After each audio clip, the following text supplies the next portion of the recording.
ពេលបាយគ្នាអូនជាអ្នកសាងកំហុង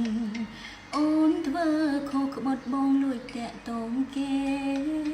គិតថាលេងសងបាយជាជ្រុលចិត្តស្នេហ៍ចង់នៅខែតែអ្នកថ្មីមិនយល់ព្រមមិនចង់ឃើញបងឈឺទៅសុំចប់គ្នា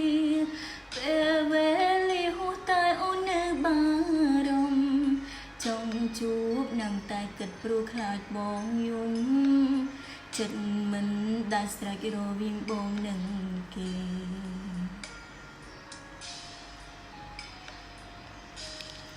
គិតពីគេលួចអង្គុយផឹកម្នាក់អើយវងវែងចិត្តមិនមែនអូនស្រវឹងទេនៅតែស្ដាយរឿងចឹងចង់វិលទៅផ្ដើមស្នេហ៍ចង់មានពេលក្បែរថើយបងដូចគ្រាមុន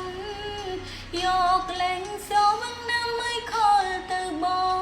ងព្រោះចង់លឺសំឡេងនោះប្រតនភ្លុននឹកបងណាតូចតនអូនបងស្រន់ជាតិក្រោយសុំឲ្យបានជួបបងជា